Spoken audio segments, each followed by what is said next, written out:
प्रथम अवस्था में हटा लिया तो हटा लिया, नहीं दूसरी अवस्था में बहुत ही भयानक स्थिति हो जाएगी। ये अवस्था बदलने में देर नहीं लगती, कहने में देर लगी। अंतःकरण में इतना महत्व पैदा हो गया कि विकलता हो गई उसके अंदर।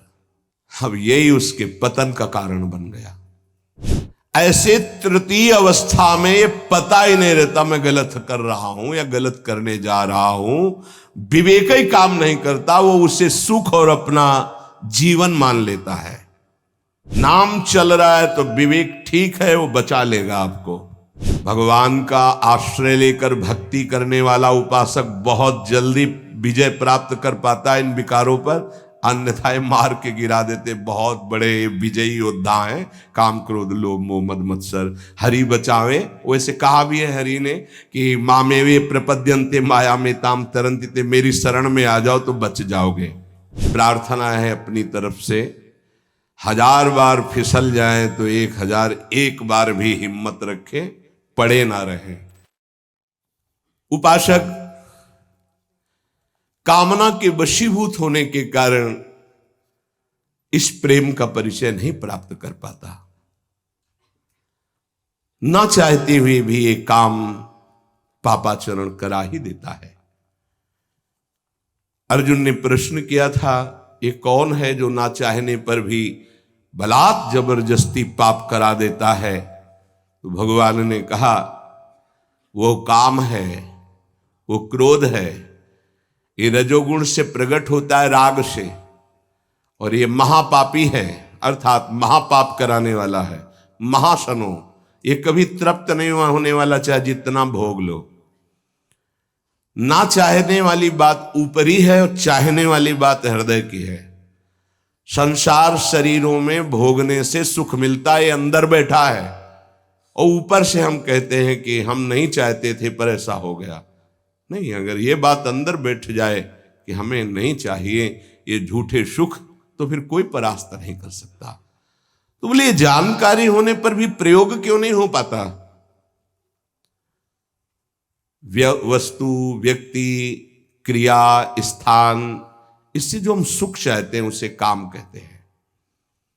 किसी शरीर से, किसी वस्तु से, किसी पद से।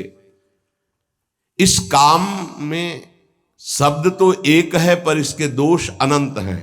शब्द है काम, और अनंत पापाचरण कराने की इसमें सामर्थ्य है। काम में इसमें अनंत विकार भरे हुए हैं। जब तक मनुष्य के भीतर ये बात बनी रहती है कि शरीर भोग से, वस्तु भोग से, पद भोग से हम सुखी हो जाएंगे, तो ये काम पाप ही कराता रहता है। निर्दोष, निर्विकार, निष्पाप होने के लिए इस काम का मर्दन करना आवश्यक है। सहने से ये नष्ट हो जाते हैं। शास्त्र निषिद्ध कर्म ये काम ही कराता, प्रारब्ध नहीं कराता। प्रारब्ध से शास्त्र निषिद्ध कर्म जो किए उनका फल आता है सुख दुख। अगर शास्त्र प्रतिपादित है तो सुख आएगा, शास्त्र विरुद्ध है तो दुख आएगा। लेकिन ये जो हमसे पाप करा रहा है, कोई प्रारब्ध नहीं करा रहा, कोई काल नहीं करा रहा, कोई ईश्वर नहीं करा रहा। काले कर्मे ईश्वरे मिथ्या दोष लगाए, ये हमारी चाहत करा रही, अंदर बैठी है। शरीर के भोगों से सुख मिलता है, ये अंदर घुस के बैठ गया है, और यही हमसे पाप करा रहा है। तो जब जानकारी हो गई तो फिर पाप क्यों हो रहे हैं? जब जानकारी हो गई कि काम पाप करा रहा है, तो हम इस जानकारी का प्रयोग क्यों नहीं कर पा रहे हैं? तो बोले, धूमे नाव्रियते वह्निर यथा दर्शो मलेन च यथोल्बे नाव्रतो गर्भस तथा तेने दमाव्रतम। ये ज्ञान ढक गया है हमारा, जो ढका हुआ ज्ञान, ये प्रकाशित, ये काम में नहीं आएगा। जैसे 3 उदाहरण दिए। भगवान कह रहे धुएं से अग्नि ढक गई, मैल से दर्पण ढक गया, और झिल्ली से गर्भ ढक गया। अब झिल्ली के अंदर बच्चा है कि बच्ची पता नहीं चलेगा। दर्पण है, हम काले हैं कि गोरे हैं पता नहीं चलेगा, क्योंकि मैल से धुआं होने के कारण पता नहीं चलेगा कि अग्नि है, पर बहुत जल्दी उसमें अग्नि प्रकाशित की जा सकती है। फूंक मारो, अग्नि पैदा हो जाएगी। भगवान ने 3 उदाहरण दिए। उपासक में ये 3 तरह से ज्ञान ढक जाता है, तब काम अपना प्रभाव दिखाता है। 3 इसकी स्थितियां हैं। जैसे धुएं से अग्नि ढकी रहती है, ऐसे ही काम विवेक को, ज्ञान को ढक देता है। बुद्धि में निर्णय निकल रहा है कि ये तो गलत है, नहीं करना चाहिए। सात्विक, राजसिक, तामसिक, ये बुद्धि की 3 प्रवृत्तियां हैं, 3 गुणों के अनुसार। कर्तव्य अकर्तव्य का ठीक ठीक निर्णय करने में समर्थ है सात्विक बुद्धि। राजसिक बुद्धि ठीक निर्णय नहीं कर पाती, असमर्थ होती है कर्तव्य का। और तामसिक उल्टा ही निर्णय करती है। ठीक निर्णय करने की सामर्थ्य सात्विक बुद्धि में है। अब जो ही भोग इच्छा प्रकट हुई, धुआं पैदा हो गया। भोगों की ना भोगों, पाप तो नहीं बन जाएगा। धुआं है, इसका मतलब अग्नि है, ज्ञान है उसके अंदर। अब अगर उस समय उसको सत्संग मिल जाए, कोई संत की बात चलने लगे, उसका चिंतन वो रोक पावे, तो मानो फूंक मारना है। जैसे धुआं उठ रहा है, 1 2 3 फूंक मारो, आग लग गई, प्रज्वलित हो गया, बच गया। ये पहला बहुत सरल है, बच जाना काम से। धुआं हो जाने पर दिखाई नहीं देता क्या है, क्या ठीक है क्या नहीं ठीक है, पर फूंक मारो तो आग उठी, धुआं खत्म हुआ। ये ज्ञान हो रहा है, बीच बीच में जलन हो रही कि भोगूं कि ना भोगूं, अच्छा है कि नहीं अच्छा है, कहीं पाप तो नहीं हो जाएगा, कहीं गलती तो नहीं हो जाएगी, पर वो धुआं है, नहीं भोग लेते हैं, अवसर मिला है, समय मिला है, भोग ले। ये उस समय उसको चाहिए, तत्काल कोई सहयोगी चाहिए विवेक का। परमार्थिक मार्ग में धुआं पैदा कर देगी। साधक अगर सावधान हुआ तो तत्काल प्रयासरत हो जाता है इस धुएं को हटाने के लिए। फूंक मारने का मतलब कीर्तन शुरू हो गया, वो सत्संग शुरू हो गया, किसी संत के पास तत्काल बैठ गया, उसकी वाणी सुनने लगा, वो धुआं खत्म हुआ। फूंक लगी, आग जली, धुआं खत्म, ठीक निर्णय होगा। नहीं नहीं, ऐसा नहीं करना। उत्पत्ति विनाशशील जड़ वस्तुओं में प्रियता, महत्ता, सुंदरता, सुखद रूपता, ये काम पहले पैदा करता है। ये सत्य है, इसमें सुख मिलेगा, इसमें बहुत सुख मिलेगा। अब ये धुआं बढ़ता चला जा रहा है, कैसे सुख मिलेगा? लाखों लोग भोग रहे हैं, कैसे सुख? कैसे तुम मुझे बावरा बना सकते हो? नहीं नहीं, गलत है। ये है धुआं को हटाना, फूंकना। अरे अन्य शरीरों की अपेक्षा है मनुष्य शरीर सर्वश्रेष्ठ है, इसमें विवेक है। हम कैसे ऐसा पशुवत आचरण कर सकते हैं? नहीं, अरे मन नहीं, तेरी सलाह नहीं। अब वो फूंक रहा है, आग पैदा कर रहा है, ज्ञानाग्नि पैदा कर रहा है। पर बहुत प्रवीण साधक नहीं, उससे प्रवीण मन है, वो सुख को सुख मानकर भोगने की लालसा प्रबल होने के कारण वो धुआं नहीं हटा पा रहा, वो उसी में और राग कर रहा है। प्रथम अवस्था में हटा लिया तो हटा लिया, नहीं दूसरी अवस्था में बहुत ही भयानक स्थिति हो जाएगी। ये अवस्था बदलने में देर नहीं लगती, कहने में देर लगी। दूसरी अवस्था हो जाती है दर्पण में ढका हुआ मैल। उसमें तो फूंक केवल मारनी थी कि आग प्रज्वलित हो गई, क्योंकि तैयार एकदम ज्ञान है, पर धुआं जैसा ढक गया, काम ने ढक दिया। जब दूसरी स्थिति आई उसी उपासक की कि इसका प्रायश्चित भी तो हो सकता है, अब वो मल लग गया। जैसे दर्पण में गाढ़ा मल पोत दिया जाए तो बिल्कुल दिखाई नहीं देगा कि हमारा रूप कैसा है। अब बिल्कुल विचार शून्य होता चला जा रहा है। यथा दर्शो मलेन च, जैसे मैल से ढक जाने पर शीशा, दर्पण, वो दिखना एकदम बंद हो गया। उसमें तो दिख रहा था, धुआं है, आग है, मतलब विवेक काम कर रहा था। थोड़ा फूकने की जरूरत थी, ज्ञान के प्रज्वलित करने की जरूरत थी, पर वो उधर ना की तरफ वृत्ति न ला करके हां की तरफ वृत्ति ले आया, तो दूसरी सीन पैदा हो गई स्थिति। जैसे दर्पण में मल ऐसे लगा दो तो बिल्कुल नहीं दिखेगा, और वो बिल्कुल निर्णय नहीं कर पा रहा। सतोगुण में निर्णय करने की क्षमता होती है, रजोगुण में निर्णय करने की क्षमता खत्म हो जाती है, और निश्चित हो जाता है कि भोग में सुख है। ऐसी कामना का वेग बढ़ा तो ये भूल गया कि मैं साधक हूं, मेरा कर्तव्य क्या है, मैं अकर्तव्य करने जा रहा हूं, ये भूल गया। क्योंकि जैसे दर्पण में ढक गया तो भूल गया, दर्पण में दिखाई देता मैं कौन हूं, तो ज्ञान रूपी दर्पण ढक गया काम से, अब ये उसकी सोच ही खत्म हो गई। अंतःकरण में इतना महत्व पैदा हो गया कि विकलता हो गई उसके अंदर। अब यही उसके पतन का कारण बन गया। इतना महत्व बढ़ गया कि निर्णय करने की क्षमता खत्म हो रही है कि मैं एक साधक हूं, मैं उपासक हूं, पापाचरण नहीं करना चाहिए। ये किसी का भी हो सकता है। पहली दशा बहुत जल्दी हटा जा सकता है, फूंक मारी हट गया, आग पैदा हुई ज्ञान की, नहीं नहीं। दूसरी दशा गुंजाइश है थोड़ी, उसको ऐसे पोंछना पड़ेगा, समय लगेगा, पोंछना पड़ेगा, तब दिखाई दे, नहीं नहीं। तो दूसरे में संभलना रजोगुण, ये ठीक है, ये नहीं ठीक है, क्षमता खत्म हो चुकी। पहले में क्षमता थी, दूसरे में क्षमता खत्म हो गई।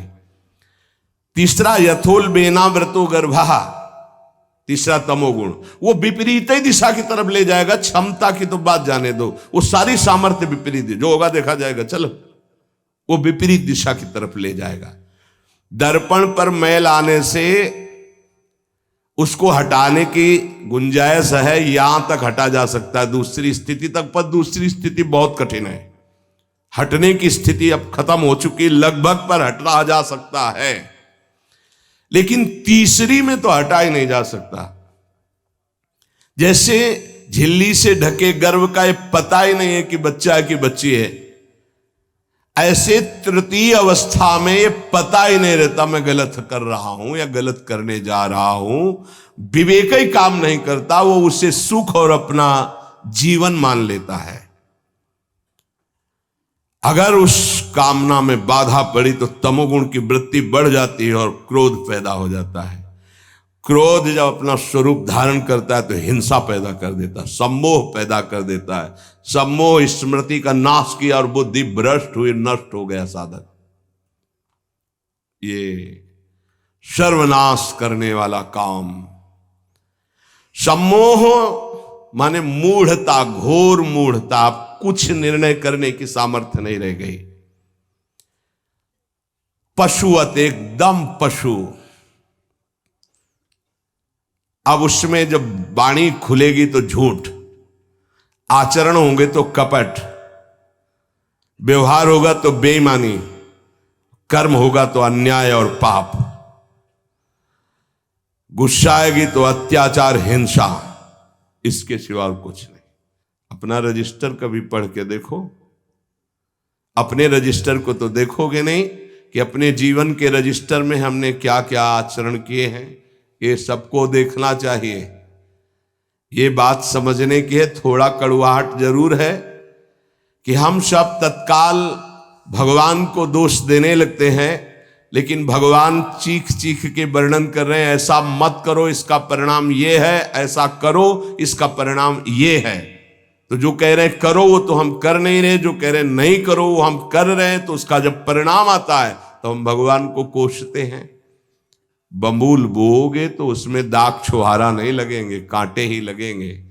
पापाचरण करोगे तो उसका परिणाम दुख ही आएगा। पुण्य करोगे तो सांसारिक सुख मिलेगा, भजन करोगे तो पाप पुण्य दोनों से ऊपर उठकर भगवदानंद को प्राप्त होगे। कामना में तदाकार ना होने पावे तब तक बचा जा सकता है जहां तैयारी बनी सुख भोग की और राजी हो, आपने दस्तखत कर दिए, अब आपको भगवान ही बचा सकते हैं, दूसरा कोई नहीं। उस समय भगवान ही कोई ऐसी लीला कर दे तो बच सकते हो, अन्यथा नहीं बच सकते। तदाकार होना साधक का सर्वनाश हो जाना है, काम में तदाकार होना। 1 2 4 बार अगर आप ऐसी अवहेलना करेंगे तो आपका साथ देगा आपका हृदय और जलेगा, धिक्कार करेगा, बार बार कहेगा गलत है, कान पकड़ेगा, अब की बात नहीं। आगे बढ़ गए, ज्यादा मलिन हृदय हो गया तो आनंदित हर्षित होने लगेगा, आज ये भोगा कल वो भोगूंगा, और वो पापाचरण में हर्षित होकर आगे बढ़ जाता है। ये बहुत बुरी स्थिति होती है।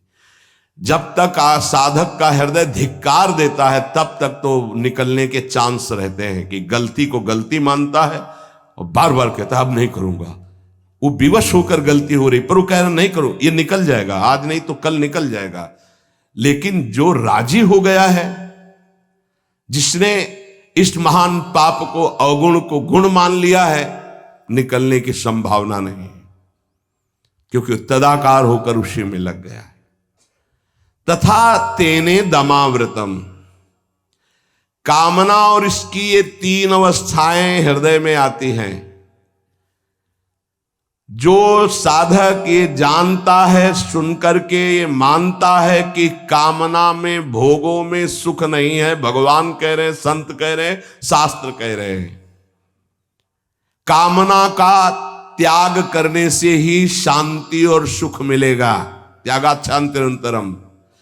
कामना आते ही फूंक मार दो तो धुआं नहीं बढ़ पाएगा और दूसरी दशा नहीं आ पाएगी, दूसरी स्थिति काम पैदा नहीं कर पाएगा, वो दर्पण में मैल, तीसरी में तो सवाल ही नहीं उठता कि बच जाओ।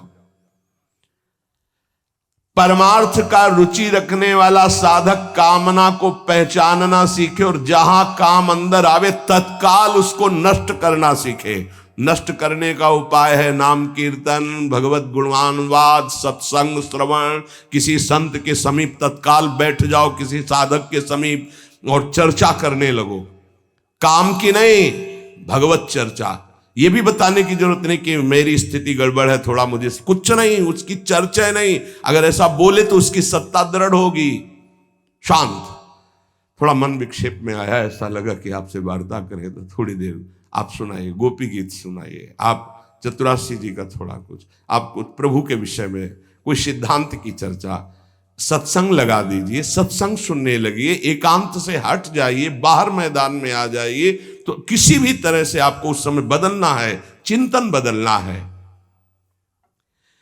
भगवान ने काम की 3 अवस्थाओं का वर्णन किया। ये वर्णन करना केवल आपको पहचान बताने के लिए है। कामना शब्द बोलने में देर लगती, बढ़ने में देर नहीं लगती। इतनी तीव्रता से वो प्रथम से दूसरी, दूसरी से तीसरी, और वो क्रिया में उतार देगा। इसीलिए हानि हरिवंश के नाम अंतर पड़े, लाभ हरिवंश उच्चरत वाणी। नाम चल रहा है तो विवेक ठीक है, वो बचा लेगा आपको। कामना के बढ़ने में देर नहीं लगती। कामना बढ़ने पर फिर कोई विचार की गुंजाइश नहीं रह जाती, अनर्थ परंपरा चल पड़ती है। पाप, संताप, दुख, कामना, फिर ऐसा कि आप 100 बार कसम खाएंगे फिर वहीं फिसल कर खड़े हो जाएंगे। देख लीजिएगा, 1000 बार प्रतिज्ञा करेंगे, एक नहीं 1000 बार, और काम वहीं रौंद के गिरा देगा पक्का। पहली कदम पर यदि इसे रोकना सीख गए तो बाहर निकल जाएंगे। और हरि शरणागत है तो निकलना तो पड़ेगा ही, वहां टिकने तो देंगे नहीं। हरि इतने कृपालु है, पक्का जलाकर तुम्हारे हृदय को वहां से भगाएंगे, पक्का भगाएंगे। नहीं नहीं, आज से अब नहीं, ऐसी गलती नहीं करूंगा, ऐसी गलती नहीं करूंगा, हे प्रभु क्षमा कर दो, चलो। और जहां फिर क्षमा हुआ तो फिर वो जब हृदय में उमगन आई तो फिर उधर ही की तरफ भागता है। फिर वो ऐसी दीवाल बनवाते हैं, चुनवाते हैं आसपास कि रास्ता बचेगा तो एक ही, हरि शरणम, दूसरा रास्ता नहीं। इसीलिए भगवान का आश्रय लेकर भक्ति करने वाला उपासक बहुत जल्दी विजय प्राप्त कर पाता है इन विकारों पर, अन्यथा ये मार के गिरा देते। बहुत बड़े विजयी योद्धा हैं, काम क्रोध लोभ मोह मद मत्सर, हरि बचावे। वैसे कहा भी है हरि ने कि मामेवे प्रपद्यन्ते माया में ताम तरन्ति ते, मेरी शरण में आ जाओ तो बच जाओगे। समस्त दोषों का नाश, समूल काम का नाश, समस्त संबंध विच्छेद, ये एकमात्र भगवान का आश्रय लेकर भजन करने से हो जाते हैं। घबराना नहीं। प्रार्थना है अपनी तरफ से, 1000 बार फिसल जाए तो 1001 बार भी हिम्मत रखें, पड़े ना रहें। आखिरी श्वास तक हम बाजी जीतने की कोशिश करेंगे, क्योंकि ये खिलाड़ी किसी और के नहीं, हरि के ही हैं। ये काम क्रोध लोभ मोह मद मत्सर ये किसी और की सामर्थ्य से सामर्थ्यवान नहीं, मेरे स्वामी की ही सामर्थ्य से सामर्थ्यवान है। जिस दिन हमारा अहम धूल धूसरित हो जाएगा तो 1000 के बाद भी हम उन पर विजय प्राप्त कर लेंगे। इसलिए किसी भी स्थिति में कोई भी उपासक निराश तो होवे ना। प्रशंसनीय वो है जो इस समय विकार से लड़ रहा है, हर विकार को रौंद रहा है और अपने हृदय की मलिनता को सामने रख रहा है। कौन है हृदय की मलिनता को रखता है? प्रशंसनीय वो है इस समय जो अपने जीवन को संभाल ले। भगवान की असीम कृपा है उन उपासकों पर जो यौवन अवस्था को पवित्र करके चला रहे हैं। सातरति सातरति सा लोकांतारति, आप प्रभु के लिए इतनी जलन सह रहे ना, वो बहुत कृपाल है, वो देख रहे, एक एक सेकंड का हिसाब होगा। आप लोग ऐसा ना समझे कि आप जो कष्ट सह रहे हैं, आप जो जल रहे हैं, आप जो बेगों को सह रहे हैं, तो इसका कोई परिणाम नहीं। भगवान बिक जाएंगे, ध्यान रखना। वो देख रहे हैं, उनके लिए तुम सह रहे हो, उनके लिए सह रहे हो।